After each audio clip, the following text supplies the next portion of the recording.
আচ্ছা জনাব, আপনার দলের এই চাঁদাবাজি, হুম, হুম, সন্ত্রাসের ব্যাপারে আপনার কিছু বলার আছে? আপনার ছাত্রদল, যুব দলের এই হুম। চাঁদাবাজি, আপনারা তো অনেক এসব ব্যাপারে সমালোচনা হচ্ছে। এখন এই ব্যাপারে আপনার বক্তব্যটা কি? যে এটা আসলে একটা ষড়যন্ত্র, বিরোধী পক্ষের একটা ষড়যন্ত্র আমাকে নিয়ে, আমার দলকে নিয়ে। আমার দল তো চলে না, বিশাল বড় দল, বিশাল বড় বিএনপি এখন বিশাল বড় দল, অনেক নেতাকর্মী, অনেক মানে নেতাকর্মীর অভাব নাই। আপনি দেখেন, আমি যেখানে আপনার যেখানে আপনার আমি সভা করতে যাই, আপনি দেখবেন যে লোকের লোকারণ্য, মাঠ ভর্তি। জি জনাব সাহেব, আরেকটা প্রশ্ন হচ্ছে যে যে লোকের না বলছে, অনেকে কমপ্লেন করছে যে আপনারা টাকা পয়সা দিয়ে লোকজনকে ভাড়া করেন সমাবেশে, একটা 200-300 টাকা দিয়ে। এ ব্যাপারে আপনার কথাবার্তা একটু জানতে পারি কি? এটা আপনি কি বলছেন?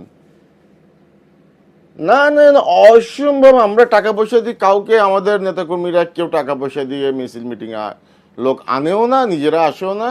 আমাদের টাকা পয়সা কেন লাগবে? আমাদের বিশাল জনপ্রিয়তা, বিশাল জনপ্রিয়তা, আমাদের বিশাল বড় দল।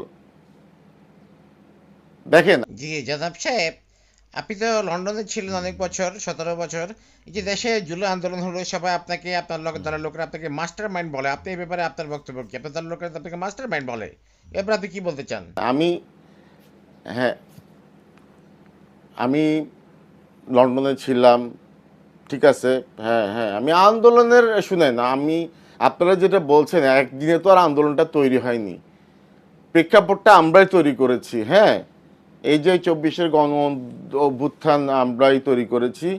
আমি মোটামুটি, আমি মাস্টার মাইন্ড, আমি মাস্টার মাইন্ড, আমি মাস্টার মাস্টার মাস্টার মাইন্ড। হ্যাঁ, দেখেন, আপনি এভাবে প্রশ্ন করতে পারেন না। আমি লন্ডনে কিভাবে খেয়েছি থেকেছি এটা আমার ব্যক্তিগত ব্যাপার। এই প্রশ্ন এ পর্যন্ত কেউ করেছে? নির্বাচন কমিশনে কি এ পর্যন্ত এরকম কোনো প্রশ্ন করেছে? আপনি যে আমাকে যে প্রশ্নটা করলেন, এটা তো প্রশ্ন করার দায়িত্ব নির্বাচন কমিশনের। ওরা তো প্রশ্ন করে নাই। আপনাকে বিরোধী দলের ওরা পাঠিয়েছে, আপনাকে বিরোধী দলের ওরা পাঠিয়েছে আমার বিরুদ্ধে ষড়যন্ত্র করার জন্য। বুঝেছেন? আপনাদেরকে, আপনারা সাংবাদিক যারা আছেন না, কিছু কিছু সাংবাদিক আছেন যারা ভিউ বাণিজ্যের জন্য, হ্যাঁ, আমাকে উল্টাপাল্টা প্রশ্ন করছেন। হ্যাঁ, আমি লন্ডনে কীভাবে ছিলাম, আমার দল কীভাবে চলছে। আমার দল চলছে চা চা চান্দা বা ইয়েতে চলছে, আপনার চলছে, আমার দল ভালোভাবে চলছে। জি জনাব সাহেব, আপনার দলের এখন যে নমিনেশনের মধ্যে যে ঋণ খেলাপি